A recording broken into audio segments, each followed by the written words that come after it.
ilaha illallah wahdahu la syarikalah wa asyhadu anna wa nabiyyana Muhammadan abduhu wa rasuluh. Allahumma fasholli wa sallim ala hada nabil karim wa ala alihi wa sahbihi ajma'in amma ba'd. Bapak Ibu ikhwan wal akhwat yang dirahmati Allah Subhanahu wa taala, tiada ucapan kecuali syukur alhamdulillah walhamdulillah tsumma alhamdulillah atas segala nikmat Allah Subhanahu wa taala. Di pagi ini kita semua dipertemukan walaupun jaraknya jauh, tapi dengan media sosial via Zoom. Mudah-mudahan ta'liful qulub, hati kita diikat oleh Allah Subhanahu wa taala untuk selalu mencintainya, beramal karenanya, dan mudah-mudahan juga berdakwah juga di jalan Allah Subhanahu wa taala. Salawat dan salam semoga terlimpahkan kepada baginda Rasulullah Muhammad sallallahu alaihi wasallam. Mudah-mudahan kita menjadi umat Rasulullah yang terbaik, yang mencintainya, yang meneladaninya, dan mudah-mudahan kita termasuk salah satu bagian dari hamba-hamba Allah yang melaksanakan sunnah-sunnah Rasulullah sallallahu alaihi wasallam. Bapak Ibu yang dirahmati Allah Subhanahu wa taala, ikhwan wa akhwat fillah, tentunya bersyukur kita kepada Allah Subhanahu wa taala, sebentar lagi kita akan memasuki bulan Ramadan yang penuh dengan berkah. Maka Rasulullah sallallahu alaihi wasallam mengajarkan doa kepada para sahabat, termasuk kepada Abu Ubaidah bin Samit radhiyallahu an. Lupa tadi saya tidak mencantumkan doa itu, nanti insyaallah saya share insyaallah doanya. Doanya sangat pendek, tetapi doa ini kalau istilah para ulama itu doa memelas, doa menginginkan, doa sangat berharap sekali kepada Allah Subhanahu wa taala agar dirinya bisa dan dapat beribadah di bulan Ramadan. Doanya adalah Allahumma sallimni Ramadan wa sallim Ramadana li wa sallim huli mutaqabbala. Ya Allah, serahkan diriku kepada Ramadan, serahkan Ramadan kepadaku, dan jadikan amal-amalku diterima di bulan Ramadan. Maka tentunya kita berharap sebentar lagi kita memasuki Ramadan yang tentunya juga kita tidak tahu. Apakah ini Ramadan yang terakhir buat kita? Apakah ini Ramadan penentu dalam akhir hidup kita di dunia ini? Kita juga tidak tahu. Tetapi kita hanya berharap mudah-mudahan Allah Subhanahu wa taala menyampaikan umur kita pada Ramadan tahun ini. Bapak Ibu yang berbahagia yang dirahmati Allah Subhanahu wa taala dimanapun berada, rumah tangga pun juga sangat menentukan keberhasilan dalam segala hal, termasuk juga berhasil untuk mencapai kebaikan-kebaikan di bulan Ramadan. Ya, bahkan juga rumah tangga pun juga bisa menjadi salah satu sarana kita untuk bisa menghantarkan kita semua masuk surga. Tentunya juga kita juga berharap bahwa Allah Subhanahu wa taala memberikan kepada kita sarana kita untuk bisa beramal bersama dalam rumah tangga. Beramal bersama untuk bisa menggapai satu konsep yang sering disampaikan di beberapa keinginan dan cita-cita yang tertulis baik di Facebooknya, baik di status WA-nya, atau juga mungkin di di Instagramnya, antil jannah. Nah, kan gitu. Antil kita ingin ya rumah tangga kita itu adalah rumah tangga yang tujuannya adalah surganya Allah Subhanahu wa taala. Maka Ramadan kita jadikan sarana untuk menjembatani kita, pasangan kita, keluarga kita itu pasti menuju surganya Allah Subhanahu wa taala. Nah, maka ada hal yang sangat menarik bahwa Ramadan itu adalah bulan yang berkah. Dari mana kita bisa mencari keberkahan di bulan Ramadan? Maka saya mengajak diri saya dan juga kita semua, ayo kita cari berkah Ramadan lewat keluarga kita. Cari berkah Ramadan lewat keluarga kita. Lewat suami kita, lewat istri kita, lewat anak-anak kita, lewat rumah tangga kita. Cari berkah Ramadan itu lewat rumah tangga kita yang terbaik. Apa itu berkah? Karena setiap orang mencari berkah. Ada istilah berkah, berkah, berkah. Hidup itu tidak akan bahagia kalau tidak berkah. Ada juga orang yang menyatakan, enggak apa-apalah, saya biasa-biasa, yang penting hidup saya berkah. Ada juga orang yang menginginkan, pokoknya saya ingin mendapatkan ketenangan lahir batin dengan keberkahan. Ternyata berkah ini sangat luar biasa. Di dalam Al-Quran, konteks berkah ini terungkap dalam beberapa ayat. Pertama, ada ayat yang menyatakan tabaraka. Ya, tabaraka itu adalah Allah yang memberikan berkah. Di dalam surah Ar-Rahman di ayat 78, A'udzubillahi minasyaitonirrajim, Allah menyampaikan tentang makna tabarak. Tabarakasmu rabbika dzil jalali wal ikram. Maha agung namamu yang mempunyai kebesaran dan karunia. Jadi berkah itu maknanya adalah agung. Maka Allah itu adalah maha agung yang mesti kita agungkan dan tidak boleh kita rendahkan. Makna tabarok juga adalah Allah maha dihormati. Maha agung itu adalah maha dihormati. Dan kita mesti mengibadahi. Tabarok juga maha agung artinya adalah Allah mesti disyukuri. Jangan sampai kita mengkufuri nikmat-nikmat yang Allah berikan kepada kita. Tabarok juga maha agung artinya bahwa Allah perlu diingat. Setiap saat jangan sampai kita melupakan Allah sedetik pun. Ya, sehingga kita tidak lagi ingat kepada Allah. Maka itulah yang disebut dengan tabarok, makna Allah yang maha agung. Berkah juga dalam Al-Quran bisa juga dengan sebuah kalimat mubarakun. Sebagaimana di dalam surat Shad di ayat 29, Allah Subhanahu wa taala memberikan makna berkah itu dengan mubarakun. Kitabun anzalnahu ilaika mubarakun. Inilah kitab yang kami turunkan, kata Allah, kepadanya yang penuh mubarakun. Jadi kalau berkah itu satu, tapi kalau mubarakun penuh dengan keberkahan. Nah, ini luar biasa. Makanya kenapa Ramadan dikatakan syahrul mubarak, bulan yang penuh berkah. Artinya bulan yang diberkahi. Waktunya, bulannya, setiap menit detiknya adalah diberkahi. Makanya dikatakan Ramadan itu bukan tabarok tapi mubarak, yaitu bulan yang diberkahi. Gitu. Kemudian juga di dalam surat Al-Anbiya di ayat 50 juga ada ayat yang menyatakan tentang makna mubarakun. Wa hadza dzikrun mubarakun. Dan Al-Qur'an itu adalah suatu kitab yang mempunyai berkah. Artinya bahwa mubarakun itu sudah pasti berkah. Apapun, termasuk juga ayat Al-Quran. Bayangkan kalau rumah tangga kita adalah mubarakun, penuh berkah, luar biasa. Kemudian berkah juga di dalam ayat yang lain juga bermakna wabarokna.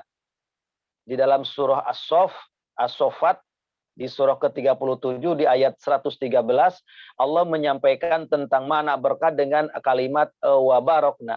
Wabarokna ala ishaqa wa min dzurriyyatihima muhsinu wa dzalimu linnafsihi mubin. Kami limpahkan, kami berkahkan atasmu dan juga atas Ishak. Min dzurriyyatina, dari keturunanmu. Jadi ayat ini maksudnya bahwa berkah itu datangnya itu dari Allah Subhanahu wa taala. Jadi kalau kita ingin cari berkah lewat keluarga, maka cantolkan Allah dalam rumah tangga, maka berkah akan dapat. Jikalau kita ingin berkah dalam bekerja, cantolkan Allahnya dalam pekerjaan kita, maka insya Allah berkahnya akan dapat. Kita ingin anak kita menjadi anak yang baik dan soleh, maka cantolkan Allah dalam mendidik anak-anak kita, maka insya Allah berkah anak-anak kita akan dapat. Makanya mustahil kalau seandainya kita ingin berharap berkah, berkah rumah tangga, berkah anak, berkah rizki, berkah pekerjaan, tapi Allah tidak pernah dicantolkan. Padahal berkah itu wabarokna, kami yang berikan berkah, Allah Subhanahu wa taala. Karena banyak orang yang bekerja belum tentu berkah. Banyak orang yang berumah tangga belum tentu berkah. Banyak orang yang mendidik anak belum tentu berkah. Karena tidak dicantolkan Allah dalam prosesnya. Karena Allah yang memberikan berkah itu. Kemudian berkah pun juga dalam ayat yang lain bermakna mubarakan. Iya, mubarakan. Sebagaimana di dalam Al-Quran di surah Maryam di ayat 13. Wa ja'alani mubarakan aynama kuntu. Dan dialah Allah yang menjadikan seseorang itu diberkati. Mubarakan itu adalah sesuatu yang Allah berkati. Ini maknanya. Maka kita ingin mencari mubarakan. ingin mencari sesuatu yang diberkahi oleh Allah Subhanahu wa taala. Yang jelas Ramadan adalah bulan yang penuh diberkahi. Nah, kita cari berkahnya keluarga itu oleh apa? Berkahnya Ramadan itu lewat kita membina rumah tangga dengan baik agar mubarokan dalam rumah tangganya, Allah memberkati rumah tangga kita dapat begitu. Kemudian juga yang kelima, berkah pun juga di dalam Al-Quran bisa juga diartikan dengan burika. Sebagaimana di dalam Al-Quran di surah An-Naml di ayat 8. Amburika man finnar wa man haulaha. Bahwa telah diberkati orang-orang yang berada di dekat api itu dan orang-orang yang berada di sekitarnya. Jadi ayat ini berkaitan dengan kisah Nabiullah Musa alaihissalam.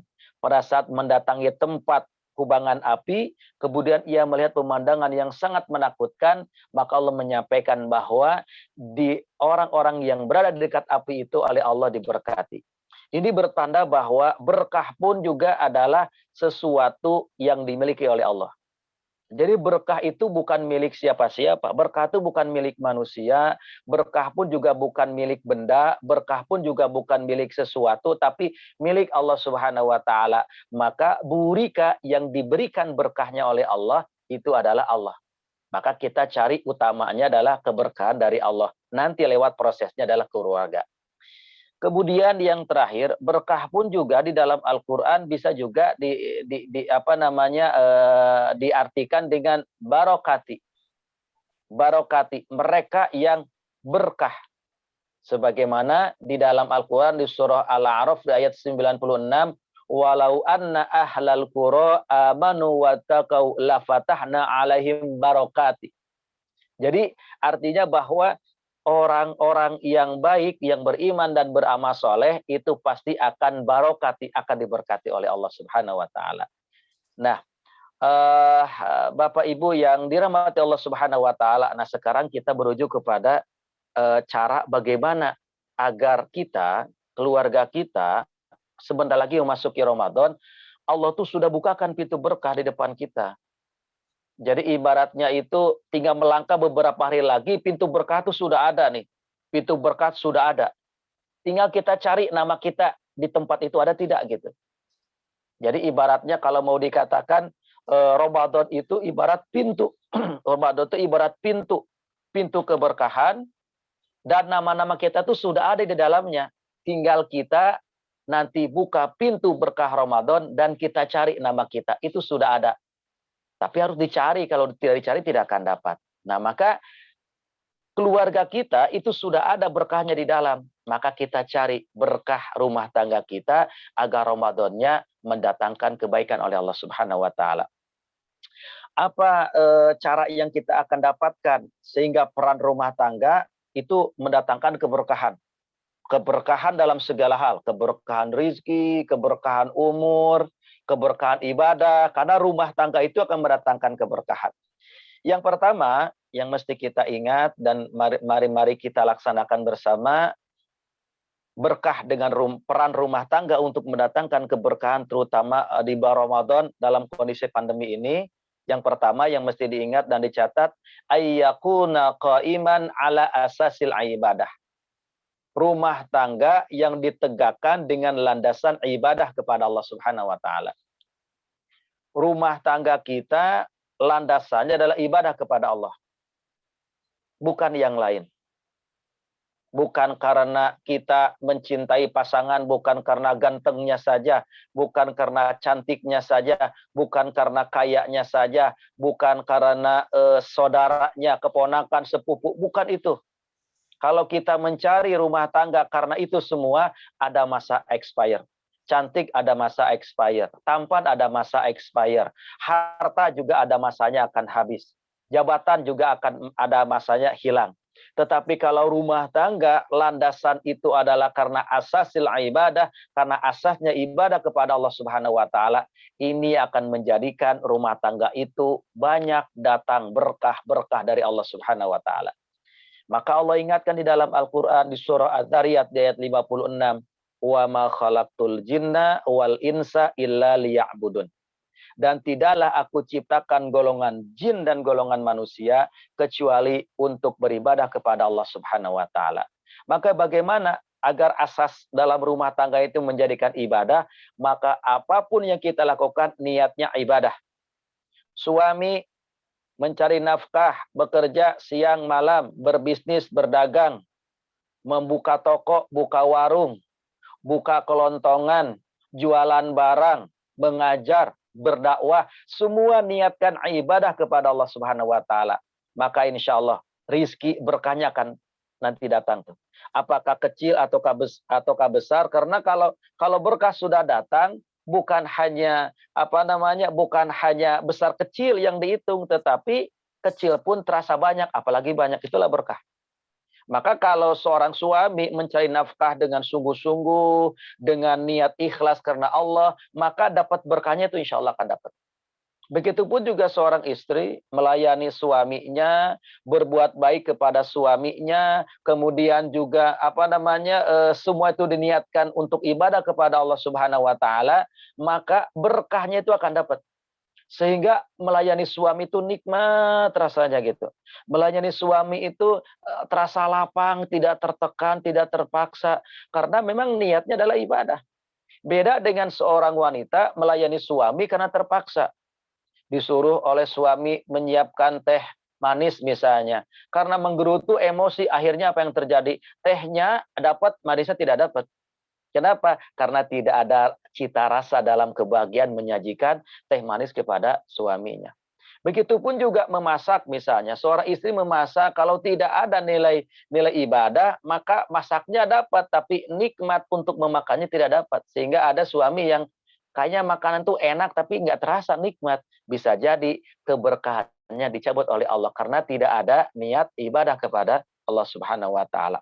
Maka jadikan semuanya adalah niat ibadah kepada Allah, niat ibadah kepada Allah. Bekerja, kemudian melayani, kemudian juga bersama-sama kita di rumah dan lain sebagainya, semua niatkan adalah ibadah kepada Allah Subhanahu wa taala. Kalau sudah niat ibadah, maka insya Allah berkah itu sebentar lagi akan datang kepada kita. Akan datang ke umur kita, akan datang ke keluarga kita, akan datang juga kepada pekerjaan kita, akan datang kepada hari-hari kita. Insya Allah berkah itu akan datang. Kalau semua aktivitas yang kita lakukan dalam rumah tangga adalah ibadah kepada Allah Subhanahu wa taala. Yang kedua, peran keluarga yang mendatangkan keberkahan termasuk juga menyambut Ramadan itu adalah hudurul qudwah al-haqiqiyyati fih, yaitu hadirnya keteladanan atau kudwah yang nyata, yang hakikat, yang nyata dalam rumah tangga. Kadang-kadang kita membicarakan keteladanan, tapi praktek tidak ada. Itu yang sangat berat.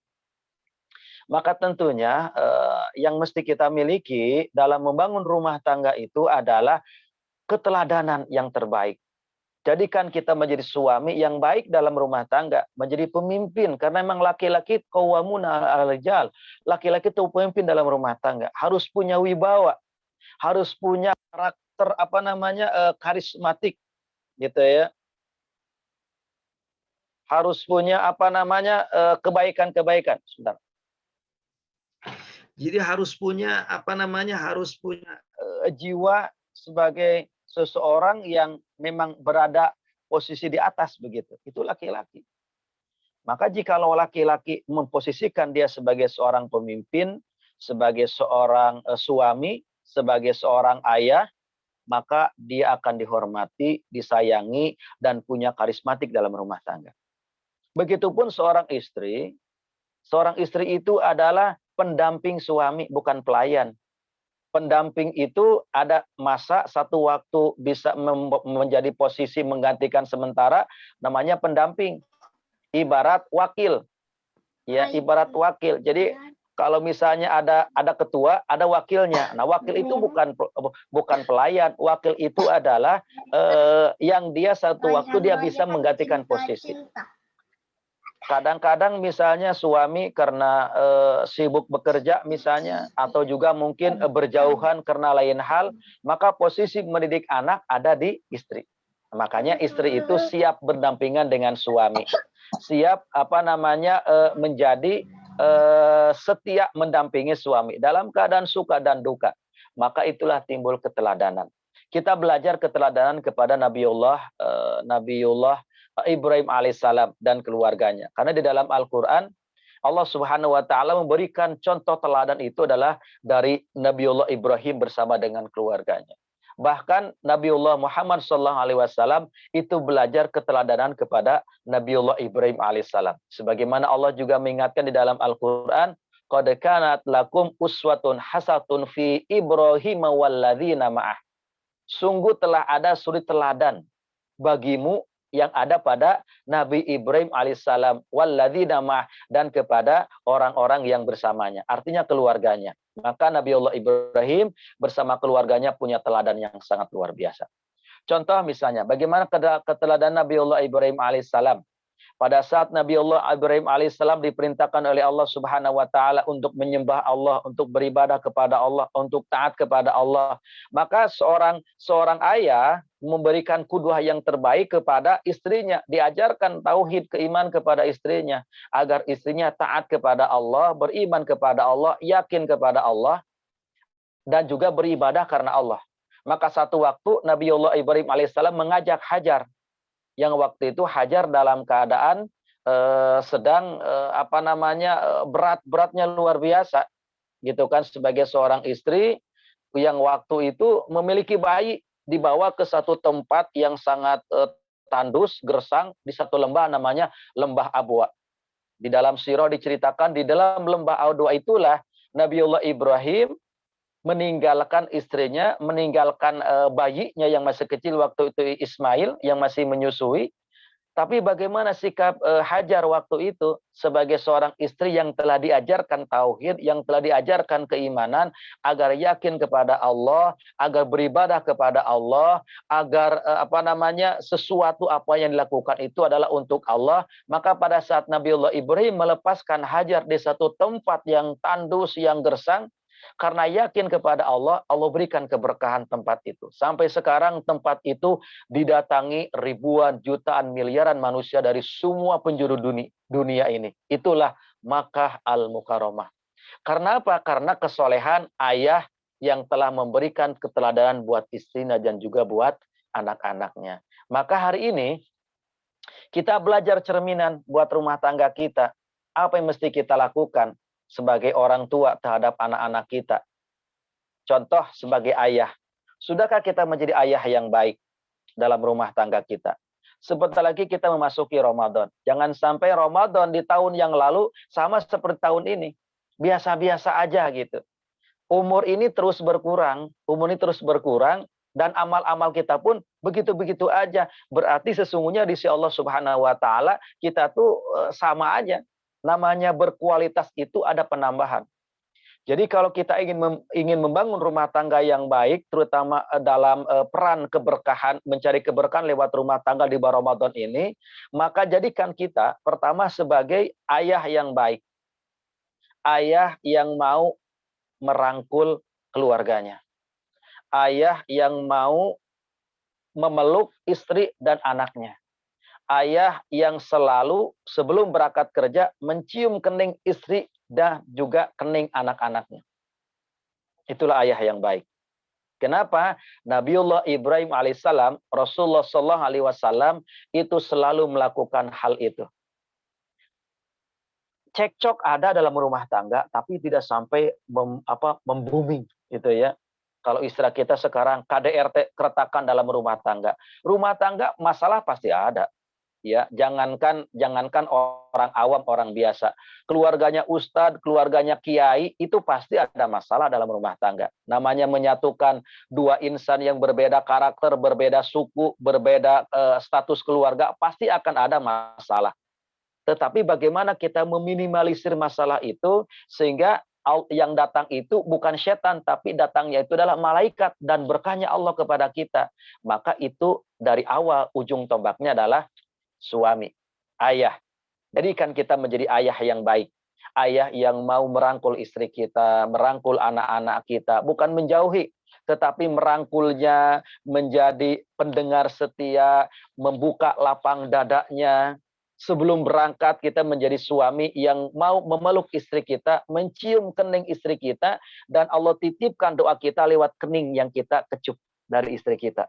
Itu yang luar biasa. Ya Allah, saya akan berangkat bekerja.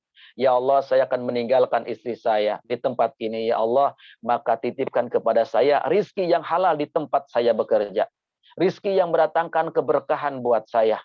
Karena saya akan menafkahi istri saya, menafkahi anak-anak saya. Maka titipkan kepada saya rizki yang halal, rizki yang berkah, dan mudahkan saya mencarinya.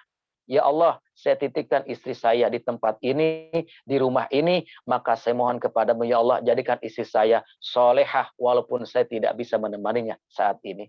Kecup kening istri kita, maka itulah doa suami sebelum berangkat bekerja, wajar barokah akan datang kepadanya. Subhanallah. Kemudian kita panggil anak kita yang pertama, panggil anak kita yang kedua. Kita kecup kening anak-anak kita satu persatu. Dan kita doakan anak-anak kita. Ya Allah, ya Rabb, saya tidak bisa menemani anak saya 24 jam. Karena saya harus bekerja, karena saya harus mencari nafkah, karena saya harus menafkahi keluarga saya. Maka ya Allah, saya titipkan istri saya titipkan anak saya. Sebutkan satu persatu nama anak kita. Kemudian kita minta kepada Allah, ya Allah, jaga mereka, rawat mereka, berikan kebaikan kepada mereka, soleh-solehakan anak-anak saya, agar dia kelak di akhirat menjadi anak yang membanggakan buat saya sebagai orang tuanya. Kecup anak kita satu persatu keningnya, kita titipkan kepada Allah. Maka apabila kita menitipkan istri kita, menitipkan anak kita sebelum kita berangkat bekerja sebagai seorang suami, sebagai seorang ayah, sudah pasti Allah akan menjaganya. Hafidhu wa huwa arhamur rahimin. Allah itu maha penjaga. Kalau kita menitipkan rumah ke security, bisa dijaga, bisa tidak. Kalau kita menitipkan istri dan anak kita kepada saudara kita, keponakan kita, bisa dijaga, bisa tidak. Tetapi kalau kita menitipkan istri kita, menitipkan anak-anak kita, titipkan kepada Allah, sudah pasti Allah akan menjaganya. Subhanallah, berkat itu akan datang setiap saat ke rumah kita. Ya, kemudian juga kita adalah ayah yang terbaik yang mau juga memberikan keteladanan di dalam hal ibadah. Misalnya, jangan sampai kita ini seorang ayah sibuk dengan ibadah masing-masing. Sholat kita rajin, baca Quran kita rajin, zikir kita rajin ke masjid. Tapi anak kita yang laki-laki tidak pernah kita ajak ke masjid. Nanti anak kita kelak di akhirat akan berkata di hadapan Allah Subhanahu wa taala, "Ya Allah, ya Rabb, saya tidak pernah diajak sholat ke masjid oleh ayah saya. Saya tidak pernah diajak ikut majlis taklim oleh ayah saya." Nanti anak itu akan nuntut. Maka kita jadikan ayah yang mau mengajak anak kita. Mungkin kondisi pandemi sekarang terbatas waktunya. Ya, ada yang membolehkan di masjid, ada yang tidak bisa membolehkan di masjid. Itu silakan, mana manfaat yang terbaik karena pandemi masih ada di lingkungan kita. Kalau ternyata kita tidak bisa ke masjid karena ditakutkan ada wabah itu, maka di rumah kita jadikan ayah yang terbaik. Kita akan mengajak anak kita sholat, sudah juga kita memakai pakaian yang rapi, memakai peralatan sholat yang rapi, baru kita ngajak anak. Jangan sampai kita seorang ayah ngajak anak sholat, tapi ayahnya sambil nonton TV.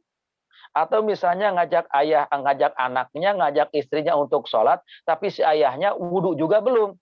Maka pasti akan diketawakan oleh keluarga kita. Maka berikan contoh yang terbaik dalam keteladanan dalam rumah tangga.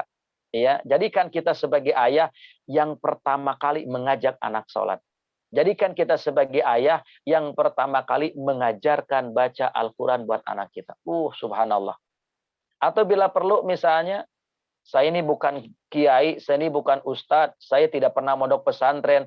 Tapi kita bisa mengajak anak kita datang ke pondok pesantren, datang ke ustadz, ustadzah, saya titip anak saya, ajarkan baca Quran yang baik, karena saya tidak bisa baca Quran, karena saya tidak bisa baca Quran yang benar, tetapi saya punya anak saya untuk dididik dengan cara yang baik, maka ajarkan anak saya dengan cara yang baik. Maka kita sebagai ayah memberikan pahala keteladanan buat anak kita. Kelak di akhirat anak akan berkata di hadapan Allah Subhanahu wa taala, "Ya Allah, ya Rabb, saya bisa sholat karena ayah saya." "Ya Allah, ya Rabb," kata si anak, "saya bisa baca Quran karena ayah saya." "Ya Allah, ya Rabb, saya bisa soleh waktu di dunia karena ayah saya." Bayangkan yang disebut oleh anak itu adalah jasa ayah, jasa ayah, jasa ayah. Maka pantas dan wajar ayah itu akan mengeringi anaknya ke surganya Allah Subhanahu wa taala. Ini Ramadan, bulan yang sangat tepat kita memberikan keteladanan di dalam rumah tangga. Maka insya Allah anak itu akan jadi baik. Jangan sampai kita ini sibuk dengan ibadah kita tapi lupa dengan mendidik anak. Ini yang sangat sedihnya luar biasa. Suaminya rajin ke masjid, istrinya rajin majlis taklim A, majlis taklim B, terus saja ngaji sana sini, tapi anaknya di rumah main PlayStation, main game, tidak pernah baca Quran, sholat pun juga sering terlambat, padahal bapak ibunya rajin sholat, rajin baca Quran. Kita selalu menyalakan lilin, tetapi lilin itu mematikan kita. Artinya bahwa janganlah kita seperti lilin, di mana kita menerangi ya di sekitar kita, tetapi kita yang jadi habis seketika. Artinya kita sholat, kita baca Quran, kita zikir, kita ibadah, tapi istri kita, anak kita nggak pernah dididik dengan cara yang baik. Gitu ya, kita rajin ke masjid, tapi anak nggak pernah diajak ke masjid. Kita ikut majlis taklim, anak kita tidak pernah diajak ke majlis taklim. Kita rajin ngaji Quran, anak kita nggak pernah tahu itu apa itu Al-Quran. Berarti selama ini kita hanya sebatas ibadah untuk diri kita. Padahal rumah tangga yang terbaik itu adalah dipimpin oleh pemimpin yang tertinggi dalam rumah tangga. Ar-rijal qawwamuna 'alan nisa. Itulah suami menjadi pemimpin yang terbaik. Maka kalau kita punya rizki, ya sebagai seorang ayah nih punya rizki, belikan pakaian yang terbaik buat anak-anak kita. Berikan koko yang terbaik, berikan sarung yang terbaik, berikan anak perempuan kita, berikan jilbab yang terbaik. Bila perlu kita bagi tugas. Kita panggil anak kita yang laki-laki. Nah, aku sebagai ayahmu, aku ingin engkau mengenang kebaikan ayah. Kelak di akhirat engkau menyebut nama ayah, karena ayah telah melakukan kebaikan kepadamu. Ini ada koko yang baik buatmu. Pakai ini untuk sholat. Ini ada sarung, pakai untuk sholat. Suatu saat nanti, jikalau aku meninggal dunia, kenang bahwa aku telah memberikan pakaian untuk sholat kepadamu. Jikalau kelak di akhirat, kita di hadapan Allah Subhanahu wa Ta'ala, sampaikan kebaikan ayah, sebagaimana saat ini ayah telah berbuat baik kepadamu. Subhanallah. Anak itu akan berkata di hadapan Allah Subhanahu wa Ta'ala, ya Allah ya Rabb, saya bisa sholat karena ayah saya. Saya bisa khusyuk sholat dengan pakaian yang bersih, dengan peralatan sholat yang sangat bagus, karena ayah saya yang memberikan kepada saya. Subhanallah. Anak perempuan biar tugas ibunya. Anak perempuan biar tugas ibunya. Panggil anak perempuan, nak sini. Aku adalah ibumu yang telah melahirkan kamu. Aku yang mengandung kamu 9 bulan. Aku juga yang telah melahirkan kamu dalam keadaan khuliqah halu'a, dengan keluh kesah yang sangat berat. Hari ini engkau sudah besar. Hari ini engkau sudah balik, sudah dewasa. Maka tutup auratmu. Jangan sampai kelak di akhirat gara-gara rambutmu yang kelihatan yang menjadikan ibu masuk neraka. Aku tidak ingin seperti itu. Nah, aku punya jilbab yang sangat bagus untuk kamu. Biar ibu dapat pahala kelak di akhirat, aku akan memakaikan jilbab kepadamu. Kelak di akhirat engkau sampaikan bahwa jilbab itu dari aku. Jilbab yang memakaikan itu adalah aku sebagai ibumu. Subhanallah. Sekeras hati anak kita, kalau kita yang memakaikan jilbab, ibunya yang memakaikan jilbab kepada anak yang perempuan, luluh hatinya itu insya Allah. Nurut dan patuh kepada ibunya. Tidak usah kita keras-keras mendidik anak, cukup dengan keteladanan yang terbaik. Maka jadikan kita sebagai ibu yang pertama kali memakaikan jilbab kepada anak. Yang pertama kali memakaikan mukena kepada anak perempuan. Yang pertama kali mengajarkan tentang hukum haid bagi anaknya yang perempuan. Yang pertama kali mengajarkan tentang bagaimana seorang wanita mesti menjaga aurat, itu adalah ibu yang pertama kali. Subhanallah. Berkah itu sudah pasti akan datang kepada kita. Akan datang kepada kita setiap saat. Maka insya Allah, jikalau suatu saat nanti kita anak sudah mulai besar, anak itu akan mengenang kebaikan-kebaikan orang tuanya. Anak akan menceritakan kebaikan-kebaikan orang tuanya. Itulah yang menjadikan kita menjadi ayah yang terbaik kelak di akhirat. Tetapi di bulan Ramadan nanti, ayahnya rajin sholat, ibunya rajin sholat, rajin terawih, tapi anak juga dibiarkan. Tidak pernah diajak sholat terawih, tidak pernah diajak baca Quran, tidak pernah diajak khotaman Al-Quran. Maka kelak di akhirat, anak itu akan nuntut dan bisa membalikan orang tuanya ke neraka. Apakah anak bisa menjadikan orang tuanya ke neraka? Bisa. Apakah anak bisa menjadikan orang tuanya ke surga? Bisa. Jangankan surga dan neraka. Apakah rumah tangga kita bisa berkah? Bisa lewat anak. Apakah rumah tangga bisa tidak berkah? Bisa juga gara-gara anak. Dan anak itu baik buruknya itu tergantung siapa yang ngatur dan mengurus. Kadang-kadang kita suka mengkambing hitamkan anak kita. Ini kenapa nih rumah tangga kita bermasalah? Gara-gara anak. Itu tidak ada hubungan. Karena kita salah dalam mendidik anak. Insya Allah, kalau kita yang mengajarkan keteladanan yang terbaik buat anak-anak kita, berkah rumah tangga itu akan datang. Berkah rumah tangga itu akan datang. Tetapi sebaliknya, jikalau kita sibuk dengan ibadah, sibuk dengan zikir, sholat, baca Quran, sedekah, dan lain sebagainya, tapi kita lupa membina anak-anak kita, mengajarkan Al-Quran kepada anak-anak kita, mengajarkan sholat kepada anak-anak kita, apalagi Ramadan. Tiap Ramadan nampaknya masing-masing ibadahnya. Orang tua ayahnya punya targetan sekian amal-amalnya. Ibunya punya targetan sekian amal-amalnya. Tapi anaknya tidak punya targetan apa-apa karena tidak diarahkan oleh orang tuanya. Jadi Ramadan setiap tahun begitu-gitu saja tidak ada perubahan. Maka nampaknya kita kurang menjadi teladan yang baik buat anak-anak kita. Wajar kelak di akhirat anak akan bisa menggusur orang tuanya ke neraka jahanam. Nanti di hadapan Allah si anak itu akan ditanya oleh Allah. Nah, kamu menjadi ahli neraka karena dosamu, perbuatanmu, keburukan kamu di dunia.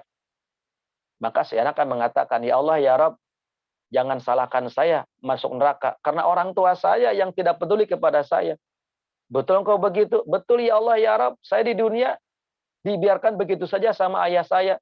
Maka Allah nyuruh, wahai malaikat, panggil orang tuanya. Setelah itu dihadapkan orang tua, ayah ibunya dengan anaknya kelak di hadapan Allah Subhanahu wa taala. Kemudian Allah SWT menyampaikan kepada si anak tersebut, "Nak, betul ini ayah kamu dan ibu kamu?" "Betul ya Allah ya Rabb. Inilah ayah dan ibu saya yang menjadikan saya masuk neraka karena ayah ibu saya ini." Kemudian orang tuanya membantah, "Kenapa, Nak? Bukankah ayah telah memberikan pakaian kepadamu waktu di dunia? Bukankah ayah telah memberikan makanan, minuman, sandang pakan kepadamu waktu di dunia? Sehingga kamu tidak lagi kelaparan, sehingga kamu tidak lagi kesusahan. Ayah yang menyekolahkan, mulai dari TK, SD, SMP, SMA, sampai kuliah. Ayah juga yang memberikan pakaian supaya kamu tidak kedinginan." Apa kata si ayah? "Betul ya Allah ya Rabb, saya tidak memungkiri kebaikan ayah ibu saya kepada saya. Saya dimandikan, saya disekolahkan, saya juga dikuliahkan, sampai dibiayai dengan begitu maksimal luar biasa. Dan semua itu adalah kebaikan-kebaikan ayah saya yang sangat luar biasa buat saya waktu di dunia. Tetapi saya tidak pernah diajak sholat. Ayah saya rajin sholat, bangun tengah malam, tapi saya dibiarkan tidur, tidak diajak bangun sholat tahajud. Ayah saya berangkat ke masjid, tetapi tidak pernah saya diajak ke masjid. Ibu saya pakai jilbab yang rapi, ikut majlis taklim sana, majlis taklim sini. Sedangkan saya sebagai anak perempuan dibiarkan tidak pakai jilbab. Saya keluar rumah tidak pakai jilbab, dibiarkan. Saya pakai celana pendek, kelihatan aurat saya, dibiarkan. Bapak ibu saya tidak pernah menegur saya. Maka ya Allah ya Rabb, jangan menjadikan saya masuk neraka karena sendiri. Saya juga pengen masuk neraka karena orang tua saya membiarkan saya tidak ibadah. Akhirnya Allah menyuruh malaikat. Ini yang Allah abadikan di dalam Al-Quran. Di surah Al-Haqqah di ayat 30 dan 32. Allah menyuruh malaikat. Wahai malaikat, khudhuhu fagulluh. Ambil orang tua tersebut yang telah menelantarkan anak-anaknya, yang tidak mengajarkan ibadah kepada anak-anaknya, yang tidak mengajarkan sholat kepada anak-anaknya. Tiap tahun datang bulan Ramadan, bulan yang penuh berkah, yang seharusnya rumah tangga itu dapat pahala yang sangat banyak. Tetapi orang tuanya membiarkan anak-anaknya tidak ada target amal ibadah. Tsumma jahima tsuluh, masukkan dia ke dalam neraka jahanam. Tsumma fi silsilatin dar'aha sab'una dira'an fasluku. Kemudian belitlah dia orang tua tersebut dengan rantai yang panjangnya 70 hasta. Nauzubillah. Bapak Ibu yang dirahmati Allah Subhanahu wa taala. Memang kita sebagai orang tua itu berat. Beratnya luar biasa. Kalau kita tidak memberikan arahan yang terbaik buat keluarga kita, buat anak-anak kita. Tapi kalau kita mengajarkan ajaran yang terbaik, mengajak anak sholat, mengajarkan baca Al-Quran, menutupkan aurat buat anak-anak kita. Nah, kamu anak perempuan beda dengan anak laki-laki. Pakaian kamu harus seperti ini. Subhanallah. Akan jadi kebaikan yang sangat luar biasa. Ramadan adalah bulan kita untuk bersama membangun dalam rumah tangga. Orang mudah diingatkan kalau di bulan Ramadan. Maka apabila seorang ayah, seorang ibu ingin mengingatkan anak laki-lakinya, ingin mengingatkan anak perempuan, pertama dengan kelemah lembutan. Yang kedua, bulan Ramadan, bulan terbuka hati dan pikiran. Insya Allah sambung. Insya Allah pasti akan nyambung. Kemudian juga keteladanan dalam rumah tangga pun juga keteladanan dalam mencari nafkah. Ini kan tugas suami mencari nafkah. Ya, niatkan kerja itu adalah ibadah. Menafkahi keluarga adalah ibadah. Kalau berkah itu insya Allah akan datang kepada kita kalau kerjanya karena Allah, niatnya karena Allah, dan menyalurkannya karena Allah. Jangan sampai seorang suami bekerja niatnya karena Allah, bekerjanya juga karena Allah, tapi menyalurkannya bukan karena Allah. Kenapa? Karena ternyata menafkahi keluarga itu paling besar pahala sedekah di sisi Allah Subhanahu wa taala. Ini yang Rasulullah SAW sampaikan dalam hadis riwayat Abu Daud di dalam kitab Mawaqitus Salat di hadis ke-418 dan juga hadis riwayat Ahmad di hadis ke-6467. Rasulullah menyampaikan muru abdakum bis sholati sab'ina sinin. Ini berkaitan dengan masalah mendidik anak, ya, yang juga berkaitan dengan masalah bab rizki. Perintahkan anak-anakmu untuk sholat pada saat usia 7 tahun. Wadribuhum 'alaiha li'ishrina sinina, dan pukul anak kita jikalau sudah usia 10 tahun tidak mau sholat. Suka ada yang bertanya, bagaimana anak saya tidak nurut Pak Ustadz? Anak saya sulit sekali diatur. Pertama, jangan sekali mengatakan kata-kata pesimis di dalam mendidik anak, karena itulah doa. Ya, ucapan orang tua itu adalah doa. Maka kenapa kalau kita ingin punya anak, ingin jadi anak yang baik, maka cari nama yang terbaik buat anak kita karena doa. Contoh misalnya kita ingin punya anak yang soleh, maka kita nama anak kita panggil Ahmad Soleh, Soleh sini Soleh sini Soleh. 1000 kali kita mengatakan itu kepada anak kita, berarti 1000 kali kita mendoakan anak kita. Gak mungkin 1, 2 doa kita itu ditolak semua, pasti ada yang dikabulkan oleh Allah. Maka kalau kita ingin punya anak yang baik, panggillah dengan panggilan yang terbaik. Maka perintahkan kepada anak kita. Kalau tidak bisa diperintahkan sudah usia 10 tahun, pukul anak kita sebagai sebuah peringatan. Nah, sekarang bulan Ramadan. Kamu harus puasa dengan niat yang baik karena Allah Subhanahu wa taala. Harus sholat, ada sholat sunnah yang terbaik yang dilakukan, yang pahalanya sangat besar di sisi Allah Subhanahu wa taala. Apa itu sholat tarawih? Bari dengan Bapak melaksanakan sholat tarawih. Kita ingatkan anak kita, kalau ternyata tidak nurut, pukul. Yang dipukul apa? Betisnya. Sebagai sebuah peringatan bahwa nanti ada bekas bahwa orang tua telah berbuat yang terbaik buat anaknya. Kemudian sudah mulai anak kita dewasa, wa farraqu bainahum fil madajih, pisahkan tempat tidurnya. Kalau kita sudah punya anak nih, anak kita sudah dewasa, sudah SD mungkin kelas 6, ya, SMP kelas 1, anak laki-laki, anak perempuan, pisahkan kasurnya, pisahkan ranjangnya. Kenapa? Karena itu pendidikan dalam Islam. Itu tugas siapa? Tugas ayah ibunya dalam rumah tangga. Jadi Ramadan itu sudah rapi menata rumah tangga dengan cara yang baik. Kemudian juga yang berikutnya, bagaimana Rasul menyampaikan, fala yandurunna ila syai'in min auratihi. Ingatkan anak kita jangan melihat aurat. Ya, nah, batasan aurat laki-laki itu ini, batasan aurat perempuan itu ini. Maka jaga fisikmu, jangan sampai auratmu terlihat yang menjadikan Allah tidak suka kepadamu. Kalau Allah tidak suka kepadamu, berkah tidak akan datang.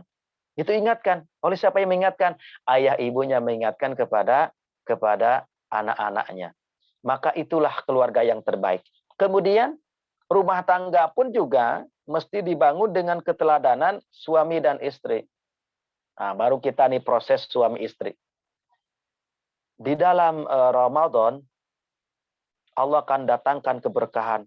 Baik lewat suami, baik lewat istri, baik lewat anak. berkah lewat anak dengan cara yang tadi, mendidik dengan cara yang baik kepada anak-anak kita, maka insya Allah berkah rumah tangga, berkah Ramadan akan meliputi rumah tangga kita. Nah sekarang berkah rumah tangga nih suami istri. Istri bisa cari berkah dari suami, suami bisa cari berkah lewat istri, bisa. Apalagi Ramadan, sudah bulannya bulan berkah, dan istri juga cari berkah lewat suami. Begitupun juga suami cari berkah lewat istri, bisa, bisa. Ada yang dimaksud dengan hak dan kewajiban suami istri. Apa hak istri dan apa kewajiban suami? Rasulullah SAW menyampaikan ya di dalam hadis yang diriwayatkan oleh Muawiyah bin Haidah radhiyallahu an, bahwa beliau bertanya kepada Rasulullah, "Ya Rasulullah sallallahu alaihi wasallam, ma haqqun zaujati ahaduna alaihi?" Ya Rasulullah, aku bertanya kepadamu, apakah hak istri atas suami? Berarti hak istri dan kewajiban suami. Apa itu? Maka Rasulullah menyampaikan ada 5 hal. Ini mohon diingat ini. 5 hal kewajiban suami terhadap istri dan hak istri yang mesti didapatkan oleh suami. Yang pertama, antut imuha idza tu'imta.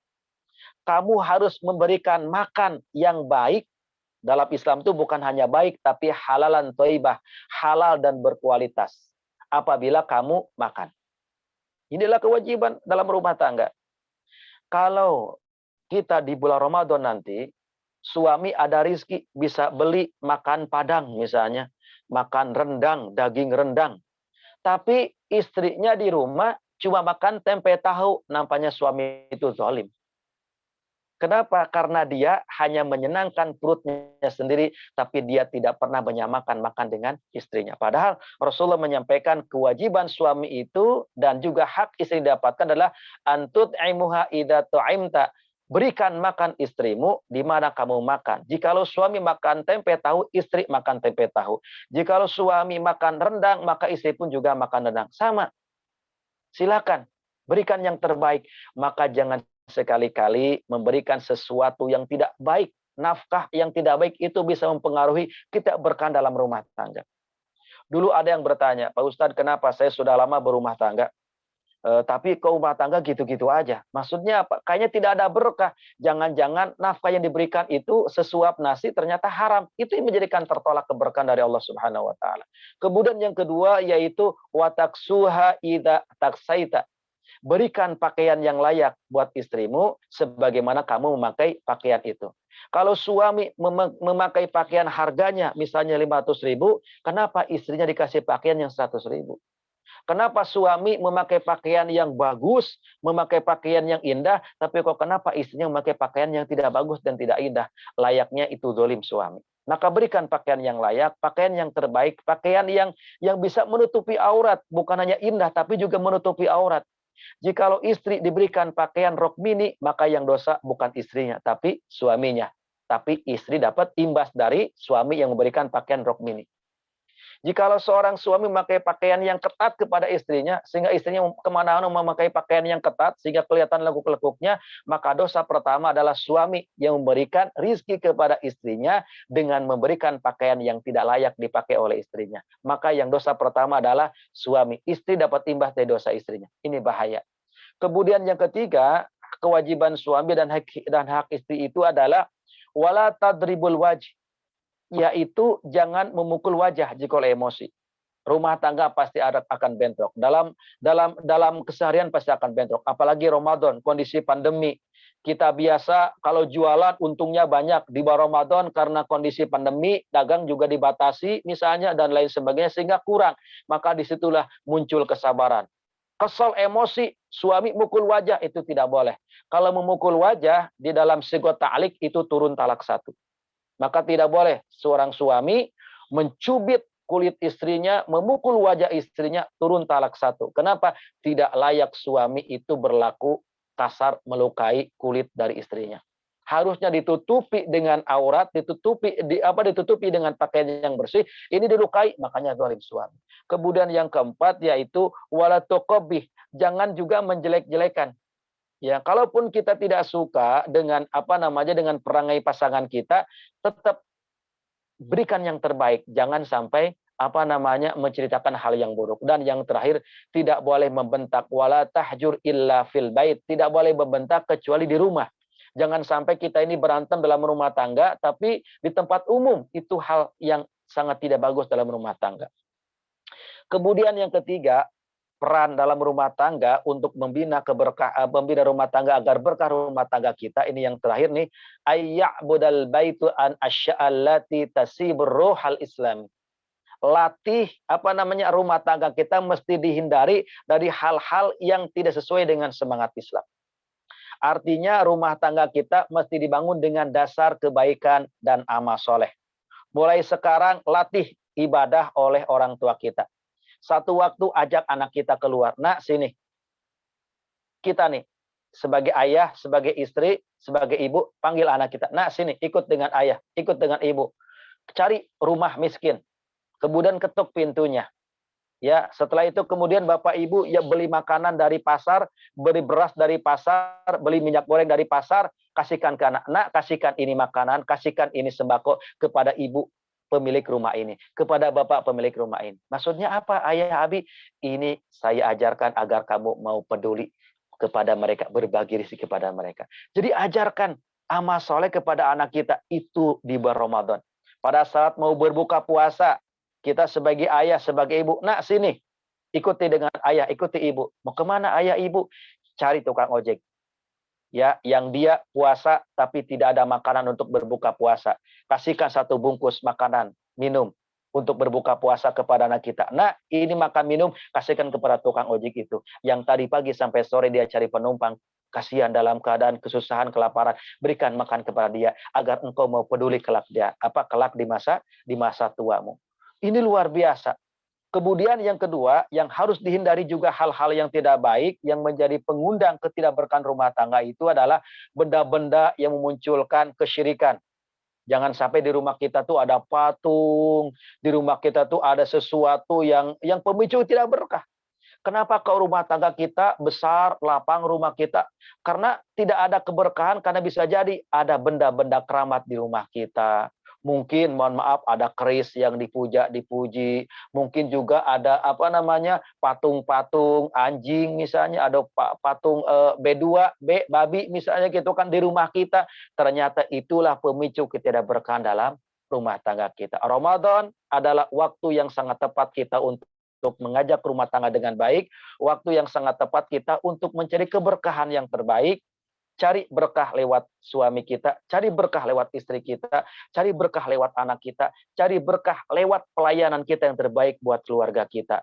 Insya Allah keberkahan Ramadan akan dapat, keberkahan rumah tangga akan dapat, keberkahan umur akan dapat, keberkahan rezeki akan dapat, dan keberkahan dunia serta akhirat insya Allah akan dapat. Allah a'lam bishawab. Itu saja mungkin yang bisa disampaikan. Kalau ada yang lainnya, monggo silakan. Alhamdulillahirrahmanirrahim. Masya Allah. Sebenarnya waktunya sebenarnya kurang ya Ustadz ya. Tak apa-apa, insya Allah lain waktu. Bapak-bapak dan ibu-ibu pada terisi ruhnya ya. Alhamdulillah. Selama ini pas COVID ini, pandemi COVID, kita tidak hanya diserang secara fisik oleh COVID ini, tapi ruhnya banyak yang terserang ya Ustadz ya. Betul, banyak yang terserang justru ruhnya, yang tadinya rajin belajar, akhirnya rajin main gadget, yang tadinya rajin ngaji, akhirnya rajin pegang remote. Ya alhamdulillah dengan adanya tausiah dari Ustadz, sekarang kita mengisi ruh kita lagi dengan menyambut Ramadan dengan hal yang terbaik. Saya yakin sangat teman-teman banyak yang masih sangat tidak puas. Ada yang mau bertanya, mungkin bapak-bapak, ibu-ibu. Fatul, kita kasih waktu ya Ustadz ya buat bertanya jawab. Ya, silakan. Sebutkan namanya, langsung sebutkan namanya ya, jangan saya. Langsung sebutkan namanya, siapa yang mau bertanya, langsung karena nanti takutnya nggak tahu kan banyak ya pesertanya ada 56. Iya betul. Siapa yang mau bertanya duluan? Silakan. Atau monggo. bisa bikin di chat ya, kalau nggak mau nanya sendiri langsung. Boleh. Sebentar. Ya, silakan Bu Mbak Laili Mudoro.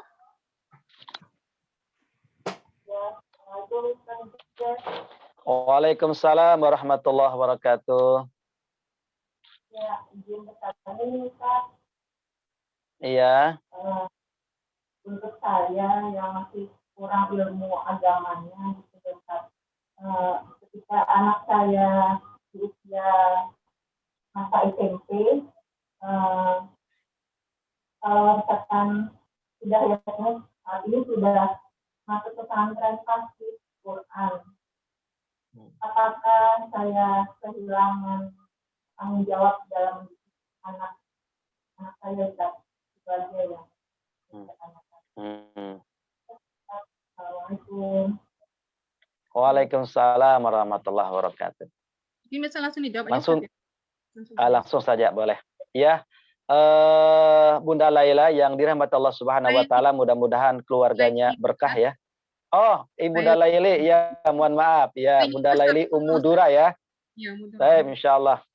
Mudah-mudahan keluarganya makin berkah, anak-anaknya juga ya menjadi anak yang soleh, yang solehah, terutama yang di pondokan ya, insyaallah. Yang dilakukan oleh ibu bagus, ya. Yang dilakukan oleh ibu bagus, karena takut anak terkontaminasi dengan lingkungan, dengan kondisi apalagi saat ini yang sangat rawan sekali lingkungan masyarakat kita dengan adanya medsos dan lain sebagainya, maka anak kita dipondokan. Apakah kita sebagai ayah, sebagai ibu itu kurang tanggung jawabnya agar kita mendapatkan rasa kewajiban kita mendidik anak kita, maka ijabnya mesti kita lakukan.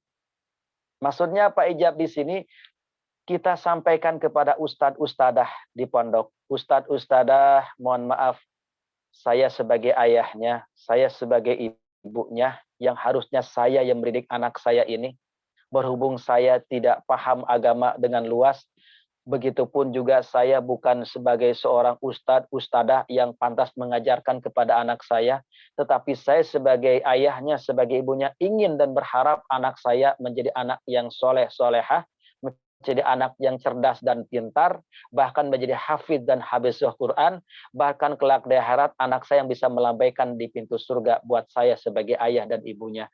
Maka untuk itu saya menitipkan di pondok ini, tolong didik anak saya dengan baik, ajarkan dengan cara yang baik, sebagaimana yang Rasulullah SAW ajarkan, maka mudah-mudahan saya sebagai ayah, sebagai ibu, terkurangi kewajiban saya, karena saya telah menyerahkan mendidik ini kepada ustadz ustadah di pondok ini.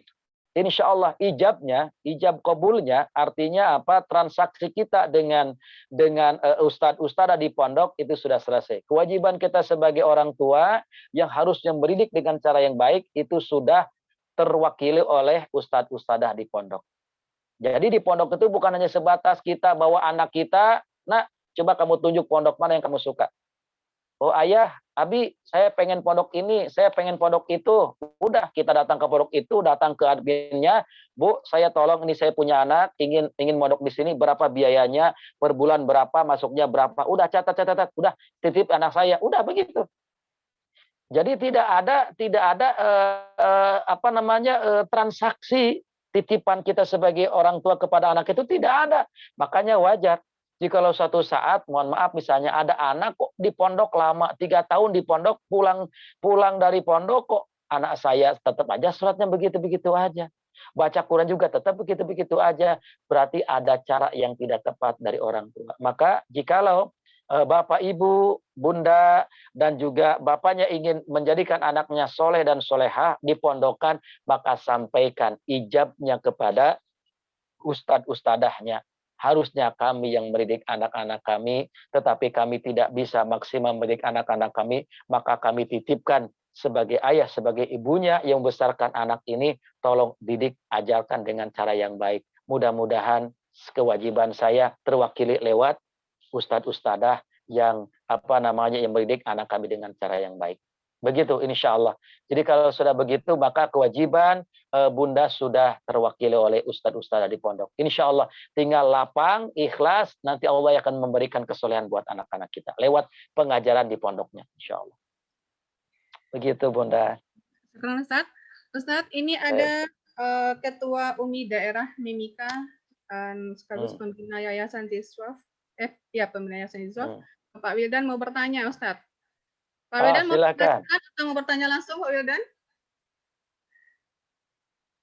Saya bacakan. Oke. Pak Haji Wildan ya, subhanallah, mabruk Pak Haji Wildan, mabruk nih. Pak Wildan langsung dengan Ustadz aja deh. Kepada Ustadz. Halo, assalamualaikum Ustadz.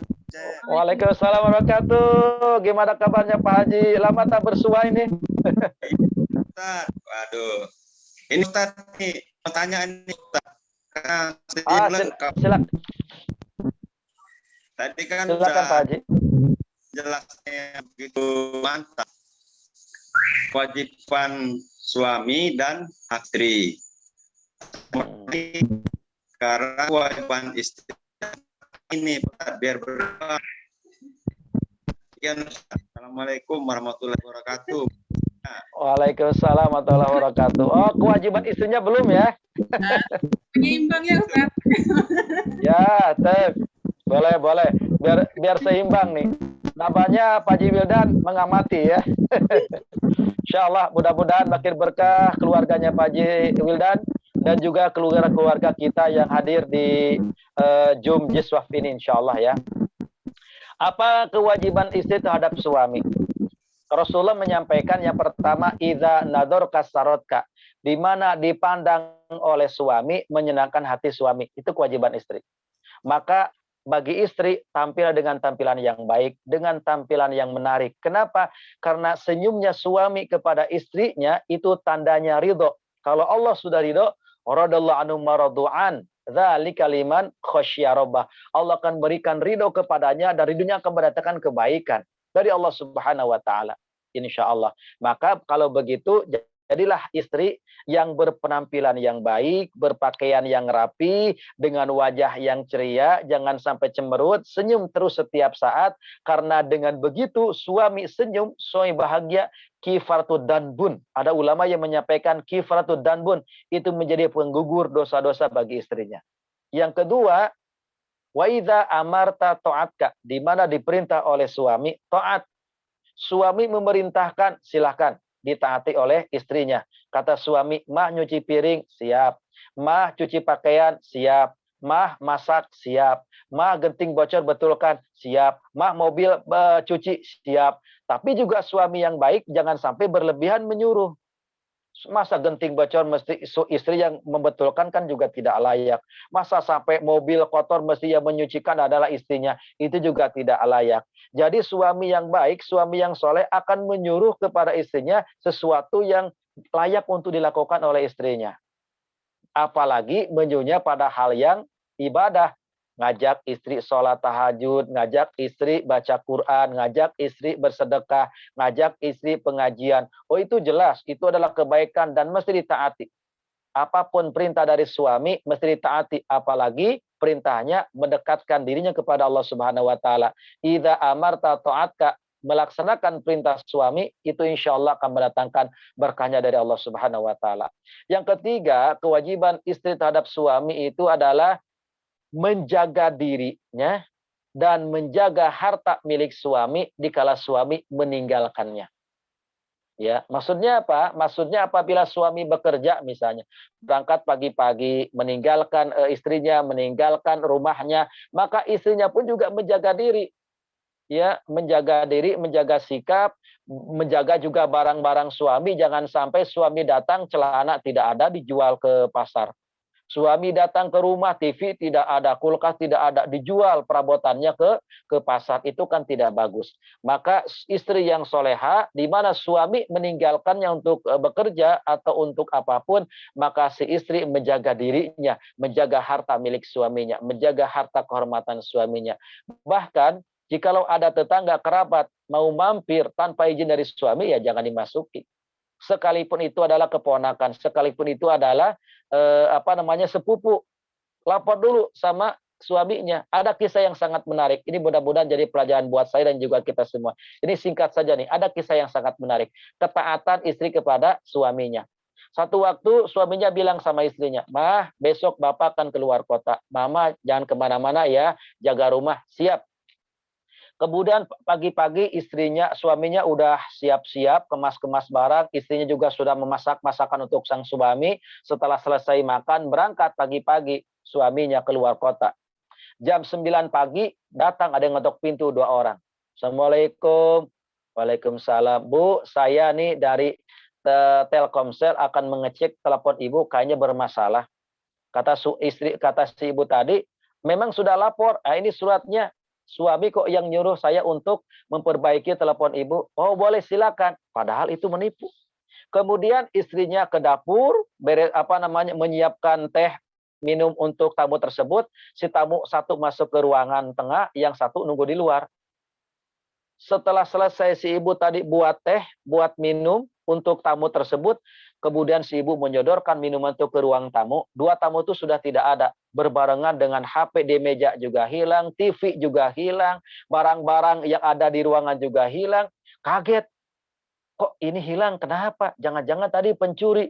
Kemudian ditelepon suaminya sambil nangis-nangis. Papa, tadi ada tamu jam 9 masuk rumah. Dia bilang katanya akan membetulkan telepon karena rusak. Memang betul ini dari papa. Maka apa kata suami? Demi Allah, papa tidak pernah kok menyuruh telepon kita bagus. Siapa yang salah kira-kira?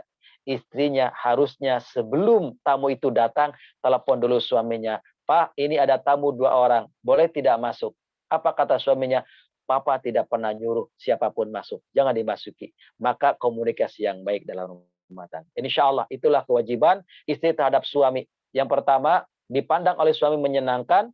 Yang kedua, diperintah oleh suami taat. Yang ketiga, di mana suami meninggalkan, maka istrinya menjaga dirinya dan juga menjaga barang milik suami. Insya Allah itulah kewajiban istri yang soleh. Allah a'lam bishawab.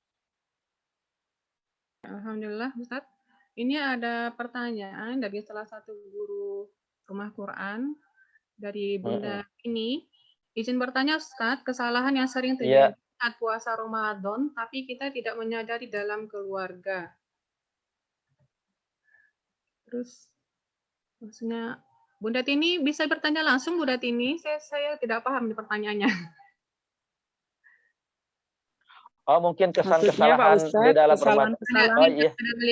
Silakan tidak kita sadari Pak Ustadz. Oh, pada gitu, waktu puasa Ramadan gitu. Di dalam anggota keluarga kita gitu. Ya. Iya, ya alhamdulillah bisa dipahami. Iya, Bunda yang dirahmati Allah Subhanahu wa taala, mudah-mudahan diberikan kebaikan keberkahan oleh Allah Subhanahu wa taala, rumah tangannya dijaga oleh Allah, sakinah mawaddah warahmah, mudah-mudahan antil jannah ya, insyaallah. Ada kesalahan-kesalahan yang tanpa disadari kita telah melakukan keburukan dalam rumah tangga, terutama di bulan Ramadan. Pertama, apa itu? Sibuk main gadget, main HP. Ya. Pagi-pagi bangun tidur kita sudah megang HP. Siang sudah megang HP, sore megang HP, malam megang HP. Bahkan tidur pun HP dalam keadaan nyala. Pasti banyak masalah dalam rumah tangga. Pertama, masalah suami istri. Yang kedua, akan ditiru keburukan oleh anak-anaknya. Oh, ayah saya rajin megang HP, ibu saya rajin megang HP terus setiap saat. Jadi kalau saya megang HP ya wajar. Mungkin ayah ibunya megang HP karena lihat berita, atau mungkin ayah ibunya lihat HP karena lihat misalnya WA misalnya, atau juga mungkin lihat SMS, atau mungkin lihat berita Facebook dan lain sebagainya. Tapi bagi si anak yang memegang HP, bisa jadi dia melihat pada hal-hal yang tidak layak untuk dilihat. Kenapa si anak rajin megang HP? Pasti jawabannya, karena saya melihat ayah ibu saya rajin megang HP. Maka saya ingin mengajarkan kepada siapapun yang berumah tangga, kalau ingin rumah tangganya berkah sakinah mawaddah warahmah, terutama kebaikan dalam rumah tangga itu kan ada momen yang sangat membahagia dalam rumah tangga. Apa itu? Tidur bareng dalam rumah tangga, satu kasur tidur bareng. Maka jangan sampai kebahagiaan pada saat kita di atas kasur terganggu gara-gara HP. Maka saya anjurkan pada saat kita mau tidur, matikan HP. Jauhkan HP dari tempat tidur kita, biar kita fokus dalam rumah tangga pada saat kita tidur.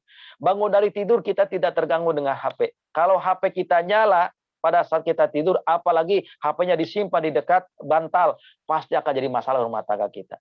Yang kedua, yaitu terlalu banyak nonton TV.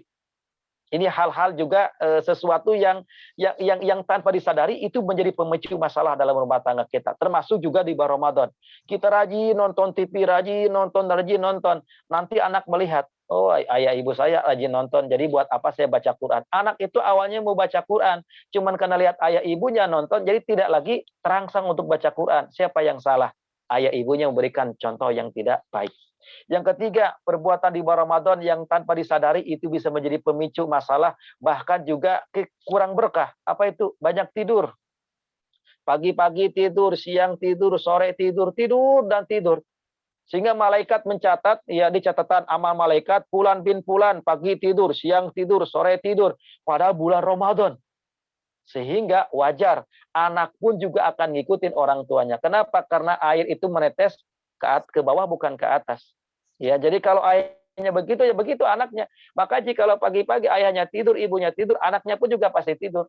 Tapi kalau ayah ibunya pagi-pagi sudah ngaji Quran, siangnya juga ngaji Quran, sorenya ngaji Quran, malamnya sholat tahajud, sholat taraweh, ada rizki juga rajin infak sodakoh. Si anak melihat, oh ayah saya subhanallah rajin sholat, rajin baca Quran juga, rajin sholat malam juga, ada rizki, suka infak sodakoh. Maka si anak ngikutin, tanpa disuruh pun juga anak dikasih jajan. Uang jajannya disimpan oleh si anak. Maka si anak cari fakir miskin. Ingin kayak ayah ibu saya, rajin sodakoh, jreng. Maka si anak itu melakukan amalan yang terbaik sebagaimana ayah bundanya melakukan. Maka ada perbuatan-perbuatan di bulan Ramadan yang bisa menjadi pemicu masalah, bahkan menjadikan kurang berkah. Bahkan berkahnya dicabut oleh Allah Subhanahu wa taala. Terlalu rajin megang gadget, yang kedua juga terlalu banyak tidur, dan yang ketiga adalah terlalu rajin nonton TV. Itu yang menjadikan pemicu masalah. Sesuatu yang laibun walahwun, lalai dan menjadikan kita jadi terbuai. Begitu. Harusnya kita ngaji Quran depan anak kita. Kita sholat depan anak kita. Insya Allah setiap waktu kita melakukan itu, anak akan terenyuh hatinya. Sehingga akan ngikutin orang tuanya. Insya Allah. Barakallahu fiik. Insya Allah. Alhamdulillah. Barakallah Ustaz. Ini ada yang bertanya dari Bunda Sigit, Ibu dari Kia. Assalamualaikum Ustaz. Saya mau tanya, Waalaikumsalam warahmatullahi wabarakatuh. Bagaimana tanggung jawab suami kepada anak dan istrinya jika dalam bekerja memang baik dan halal hasilnya, tapi bagaimana jika suami itu pulang dengan membawa bahan makanan dan semua itu bukan haknya, namun dibawa pulang, apakah itu tetap berkah untuk keluarganya? Demikian Ustaz. Waalaikumsalam. Waalaikumsalam warahmatullahi wabarakatuh. Dalam hadis Rasulullah SAW menyampaikan, ini hadis riwayat Muslim. Dinarun, 1 dinar, 1 rupiah. Anfaqatu fi sabilillah, yang diberikan untuk fisabilillah di jalan Allah Subhanahu wa taala. Wa dinarun, 1 dinar, 1 rupiah. Anfaqatu fi raqabatihi, yang diberikan untuk membebaskan budak raqabah. Wa dinarun, 1 dinar atau 1 rupiah yang kita keluarkan tasaddaqta bihi ala miskinin, yang kita sedekahkan kepada fakir miskin. Wadinarun, kata Rasulullah, 1 dinar atau mungkin 1 rupiah yang kita keluarkan anfaqatuhu ala ahlika, yang kita berikan untuk keluarga kita, istri kita, anak-anak kita, a'dhamahuma ajrun alladzi anfaqatu ala ahlika. Maka yang paling besar pahalanya dari tadi semua, kita mengeluarkan infak untuk fisabilillah, kita keluarkan infak untuk bebaskan budak, kita keluarkan infak untuk fakir miskin, kita keluarkan untuk menafkahi keluarga kita, maka yang paling besar pahala adalah menafkahi keluarga kita dengan baik karena Allah Subhanahu wa taala. Nah, sekarang bagaimana apabila seorang suami kerjanya baik tapi yang diberikan itu tidak baik? Misalnya, suami ini kerjanya baik tapi suka nyolong misalnya. Ini barang milik kantor. Ini barang bukan miliknya, dibawa ke rumah, dikasihkan kepada istrinya, kepada anak-anaknya, maka pantas dan wajar istrinya sulit diatur, anak-anaknya sulit diatur, bahkan sering melawan pengaruh dari makan minum yang diberikan kepada anak kita dari barang yang tidak baik. Yang kedua, bisa juga yang menjadikan sulitnya rumah tangga kita, berantem, banyak masalah, KDRT, keretakan dalam rumah tangga, anak sulit diatur, anak sering melawan orang tuanya, istri suka curiga-curiga kepada suaminya, suaminya mudah emosi dalam rumah tangga, sekali-kali marah, sekali-kali membentak istrinya, membentak anak-anaknya, padahal di bulan Ramadan. Masalahnya dari mana? Bisa jadi keberkahan ditarik oleh Allah dalam rumah tangga itu karena ada sesuatu barang di rumah yang bukan miliknya. Contoh misalnya nih, dulu dikasih oleh tetangga, Ramadan tahun yang lalu ada tetangga balik kampung bawa makanan khas daerahnya. Itu di bulan Ramadan, kita dikasih 1 piring. Bapak, Ibu, saya sebagai tetangga baik memberikan makan ini buat Ibu. Ya, untuk Bapak, untuk Ibu, ini sebagai sedekah saya pulang kampung. Dikasih makanan 1 piring. Kan yang dikasihkan makanannya, piringnya kan harus dikembalikan. Ternyata piring itu tahun yang lalu masih ada di rumah kita, belum dikembalikan. Itulah pemicu kita ada berkah dalam rumah tangga. Atau misalnya kita nih pinjam payung waktu hujan. 2 bulan yang lalu kita dengan teman kita, kemudian jalan kaki di Timika hujan. Teman kita bawa payung, pas juga payungnya besar. Akhirnya kita berdua sampai ke rumah. Kemudian kita pinjam payung itu dan belum dikembalikan. Berarti di rumah kita ada barang payung bukan milik kita. Itulah menjadi pemicu keretakan dalam rumah tangga. Berkahnya dicabut oleh Allah Subhanahu wa taala. Atau juga mungkin kita pernah pinjam jaket misalnya, atau juga kita misalnya pernah dititipi barang dan kita belum mengembalikan kepada yang haknya, maka itu juga menjadi pemicu ketidakberkahan dalam rumah tangga. Walaupun Ramadan itu mendatangkan keberkahan, tetapi kalau di rumahnya tidak ada wadah untuk mendatangkan berkah itu, maka berkahnya akan lewat.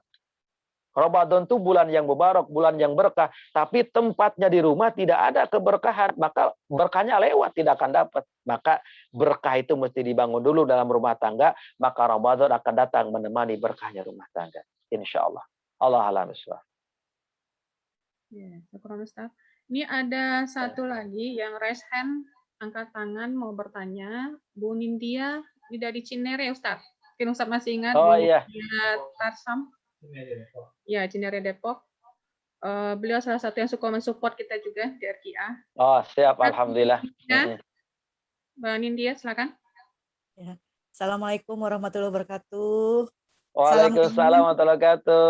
Alhamdulillah, gimana kabarnya Bu? Ustaz Cep, semuanya teman-teman. Alhamdulillah. Alhamdulillah, alhamdulillah. Salam untuk itunya Abijah di rumah, insya Allah. Ya, insya Allah. Makasih Ustaz. Amin, amin, alhamdulillah.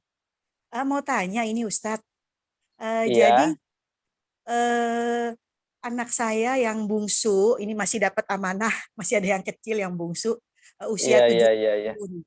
Jadi kalau usia 7 tahun itu mungkin apa betul ya, tolong dikoreksi Ustadz ya. Jadi saya pernah dengar kalau usia 7 tahun itu bersamaan dengan perintah sholat, secara tidak langsung artinya bersamaan juga dengan perintah untuk berpuasa Ramadan.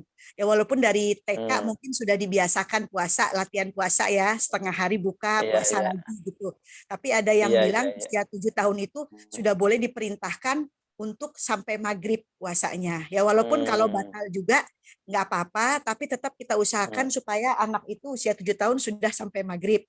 Nah ini masalahnya gini, kalau kakak-kakaknya dulu waktu masih kecil, biasanya saya berikan hadiah berupa barang-barang, entah itu pensil, apapun lah gitu ya, mainan kalau bisa puasa sampai maghrib full di usia 7 tahun itu. Kakaknya sekarang udah besar Ustadz, udah ada yang SMA, ada yang kuliah di pesantren juga. Nah ini tapi untuk adiknya ini karena usianya juga terlalu jauh ya sama kakaknya, beda usia. Ini adiknya entah gimana tiba-tiba adiknya minta katanya karena ini puasa aku yang pertama harus sampai maghrib, dia bilang aku minta hadiahnya setiap hari, dia minta uang hadiahnya itu. Nah saya pernah dengar kajian parenting, mohon diluruskan. Jadi kata ustadznya ya dalam kajian parenting itu katanya sebaiknya menghindari memberikan hadiah berupa uang untuk urusan ibadah. Alam ya Ustadz ya, makanya saya kaget juga apa betul begitu. Karena katanya misalnya anak latihan tahajud, jangan setiap mau tahajud kita iming-imingi dengan uang. Jadi tiap tahajud kasih uang, tahajud kasih uang. Maksudnya untuk anak tahun ya Ustadz ya, katanya dikhawatirkan ketika kita nggak ngasih uang lagi, anak itu udah nggak mau tahajud gitu loh. Kalau untuk urusan ibadah, katanya jangan hadiahnya berupa uang. Nah, ini gimana Ustadz kami? Apakah betul informasi tersebut dan bagaimana menyikapi anak kami yang sudah saya luruskan untuk hadiah aja, mainan aja, pensil, apa segala macam. Kakak juga dulu begitu. Tapi dia nggak mau, nggak tahu kenapa dia nggak. Pokoknya aku maunya hadiah uang tiap hari minta uang. Memang nggak banyak sih Ustadz ya. Paling cuma 5.000 gitu setiap hari, mintanya 5.000 setiap hari. Kaitannya dengan Mbak Ninda, berarti pertanyaannya sudah jelas ya, apa ya. dibenarkan ya, memberikan berupa Iya, uang. iya. Terima kasih Ustadz ya. Assalamualaikum. Ya, Waalaikumsalam warahmatullahi wabarakatuh. Iya, Bu Nidia yang dirahmati Allah Subhanahu wa taala, mudah-mudahan berkah, sakinah warahmah, anak-anaknya juga yang di pondok yang sekarang lagi pada ngumpul karena kondisi pandemi ya, mudah-mudahan juga tetap dalam keadaan soleh-solehah insyaallah. Memberikan motivasi kepada anak memang penting karena para ulama berkaitan dengan tarbiyatul aulad, termasuk di dalam satu kitab dengan judul Tarbiyatul Aulad. Dr. Abdullah Nasiulwan juga menyampaikan hal yang sama. Bahkan juga Dr. Al-Husain juga menyampaikan di beberapa kitab yang sama bahwa memang memberikan motivasi buat anak, terutama anak yang belum dikatakan mukallaf, artinya yang dibebani untuk melaksanakan ibadah dengan syarat dia belum balik. Itu boleh diajarkan. Seperti misalnya tadi Munidia punya anak yang baru usia 7 tahun, ingin dilatih agar terbiasa untuk ibadah saum. Itu sangat bagus. Itu sangat bagus. Dididik dengan cara yang baik, diajarkan, apalagi ada kakak-kakaknya, itu sangat bagus. Kemudian betul juga memang Rasulullah juga menyampaikan murru abnaakum bis-sholati li sab'i sinin. Ajarkan anak itu perintah sholat pada saat usia anak sudah 7 tahun. Karena di 7 tahun itulah mulai anak itu melihat kanan kiri, melihat sesuatu yang mesti dicontoh. Maka apabila diperintahkan oleh orang tuanya, sambil orang tua juga mempraktekkan begini tata cara sholat, maka anak akan mengikuti, insya Allah. Memang seperti itu. Berkaitan dengan ibadah puasa, boleh tidak kalau dilatih? Boleh, silakan. Orang tua akan dapat pahala. Anak walaupun belum dapat pahala, tapi kewajibannya belum dapat karena anak itu masih belum dikategorikan balik begitu. Kemudian bagaimana dengan imbalan? Imbalan ini kan sesuatu yang menjadikan dia senang dan termotivasi. Tetapi yang paling penting bukan imbalannya sebetulnya, adalah melatih keyakinan, keikhlasan anak agar ibadahnya betul-betul karena Allah Subhanahu wa taala. Gitu. Ya, dulu Rasulullah SAW dan juga para sahabat apabila di bulan Ramadan kemudian anak-anaknya ini dalam keadaan kelaparan gitu ya, agar dia terbuai dengan puasa sehingga dia tidak ingat lagi lapar, dibuatkan mainan-mainan dari rumput, mainan-mainan dari ranting-ranting kayu gitu, mainan-mainan, dan itu dibolehkan, dan Rasulullah SAW juga membolehkan, tidak jadi masalah. Sehingga anak-anak para sahabat yang masih kecil, yang belum balik belajar ibadah saum, itu dengan mainan dia terbuai sehingga lupa dengan laparnya. Nah, untuk saat ini bagaimana kita memberikan motivasi kepada anak? Bolehkah? Boleh, sesuatu yang menjadikan anak itu termotivasi. Ya, bagaimana kalau anak itu meminta sesuatu yang jadi sebetulnya uang itu memang tergantung bagaimana kita menyikapinya. Cuman kalau uang itu kan berkaitan dengan bisa jadi boros, bisa jadi infak kan begitu. Ya, kalau misalnya anak itu dididik untuk rajin infak sodako, maka anak itu akan rajin infak sodako. Tapi kalau anak itu dididik dengan uang itu untuk boros, itu juga bisa jadi boros. Tergantung bagaimana orang tua itu mendoakan. Memang para pakar pendidikan anak mengajarkan apabila anak untuk dididik di waktu usia masih kecil, memang tidak dianjurkan pada bentuk uang. Kenapa? Karena kalau ketergantungan dengan uang, maka anak itu akan jadi boros, anak itu akan jadi lahun, terbuai, sehingga ujungnya menjadikan ketidakikhlasan. Itu memang jadi bahaya. Alangkah baiknya kalau ingin mendidik dengan anak itu adalah kita tanya anak kita mau jadi apa. Misalnya contoh, nak kamu pengen jadi apa? Saya pengen jadi dokter, ayah. Pengen jadi pengusaha, ibu. Saya pengen jadi pengusaha yang baik, ingin jadi dokter, ingin jadi hafiz Quran.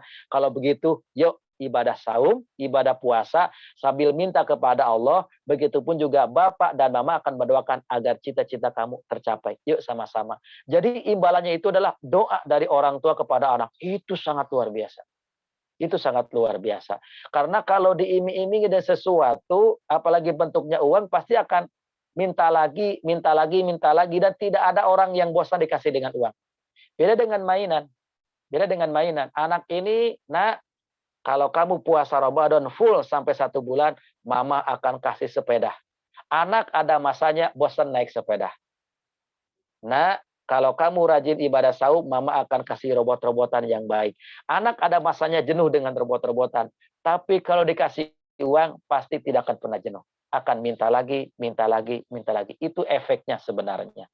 Kalau hanya sekali-kali, apalagi kita ngasihnya, nak, Mama akan ngasih uang. Ini sebagai imbalan karena kamu puasa. Ingin tidak puasanya berpahala lebih besar lagi? Pengen Mama, bagaimana caranya? Sedekahkan uang ini kepada fakir miskin. Sedekahkan ke masjid, sedekahkan ke musola. Nah, kamu akan jadi orang yang pintar, orang yang soleh, bahkan pahala puasanya berlipat ganda. Itu luar biasa melatih anak, juga dikasih uang dan diajarkan untuk peduli. Begitu. Dan itu memberikan motivasi buat anak agar ibadah puasa itu sangat dianjurkan. Dan silahkan, karena itu adalah rangsangan agar anak terbiasa dengan amal-amal soleh. Tetapi tetap mengingatkan kepada anak, nak, jangan sampai ibadah itu karena ini. Ibadah itu karena uang, ibadah itu karena ingin robot, ibadah itu karena ingin sepeda, bukan karena itu. Tapi jadikan ibadah itu karena ingin bahagia dunia dan akhirat dari Allah. Kita mengajarkan dari kecil. Kita mengajarkan pada saat usia 7 tahun. Kenapa? Karena kewajiban orang tua, kata Dr. Abdullah Nasir Unwan, mengenalkan Allah itu sudah mulai dalam kandungan si bayi. Makanya orang tuanya, bundanya banyak-banyak berzikir, maka anak itu akan tenang.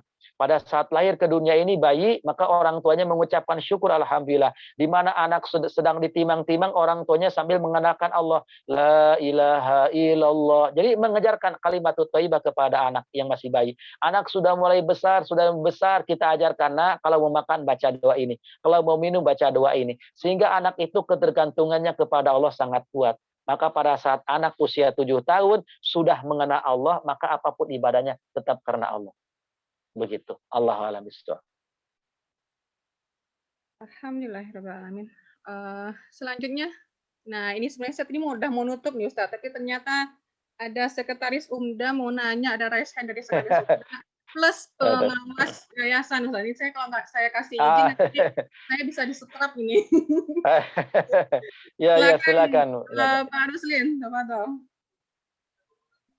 Assalamualaikum warahmatullahi wabarakatuh, Ustaz.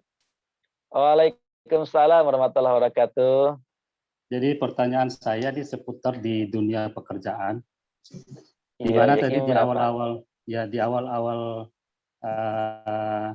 ceramah tadi pernah disinggung mengenai untuk menciptakan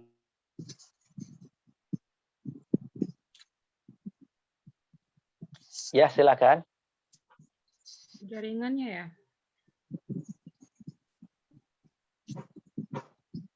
Dari Bima kayaknya nih mungkin ya. Enggak, beliau di tim. Pertanyaan saya adalah, saya dikelilingi oleh atasan maupun bawahan saya yang non-muslim. Kita tentu tahu bahwa antara muslim dengan non dalam hal etos kerja agak ada sedikit perbedaan. Ya, saya dengan bangga mengatakan kalau kita sebagai orang muslim memiliki etos kerja yang di atas mereka. Saya bangga mengatakan itu. Nah, terkadang karena perbedaan itu muncullah kekesalan, akumulasi dari setiap situasi dan kondisi sampai menimbulkan kekesalan di diri saya. Nah, di samping menghadirkan Allah dalam hati saya, bagaimana menciptakan sebuah keberkahan di tengah situasi antara atasan maupun bawahan saya tadi. Syukran Ustaz. Assalamualaikum warahmatullahi wabarakatuh. Ya. Waalaikumsalam warahmatullahi wabarakatuh. Ya, alhamdulillah. Mudah-mudahan Allah mudahkan pekerjaannya dan mudah-mudahan Allah titipkan rezeki yang berkah di dalamnya, insya Allah. Kerja itu memang penting, apalagi kita kerjasama dengan tim, kerjasama dengan kru, kerjasama dengan dengan atasan kita, dengan bawahan kita. Karena bekerja tidak bisa kita lakukan sendiri, mesti ada kerjasama dengan yang lain. Bagaimana kalau di atasan kita dan bawahan kita itu ada non-muslim yang berbeda akidah dengan kita? Kalau prinsip kerja bisa jadi sama, harus tepat waktu, disiplin, bersungguh-sungguh, bersemangat, kemudian menjaga safety misalnya dan lain sebagainya, itu memang mesti harus seperti itu. Siapapun, baik muslim atau non muslim.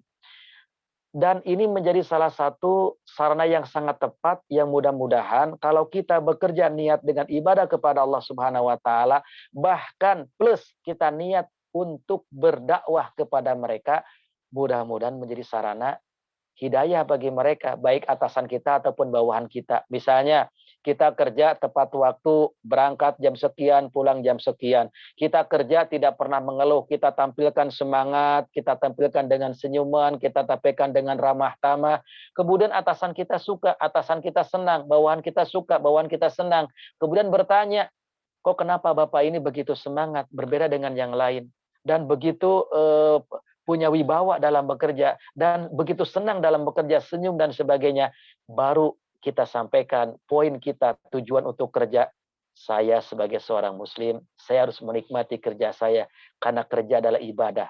Senyum itu adalah ibadah, bekerja dengan semangat adalah ibadah, disiplin adalah ibadah, karena dalam diri saya sebagai seorang muslim, kerja itu adalah ibadah, bukan hanya sebatas mencari nafkah, tapi dengan niat ibadah kepada Allah Subhanahu wa taala.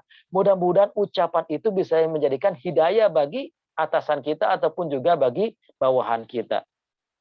Kemudian pada hal-hal tertentu, misalnya di bulan Ramadan, apalagi pada saat Lebaran, atau pada saat Natalan, ini kan suka dilematis ya, di mana-mana termasuk juga di area privat Indonesia juga banyak dialami.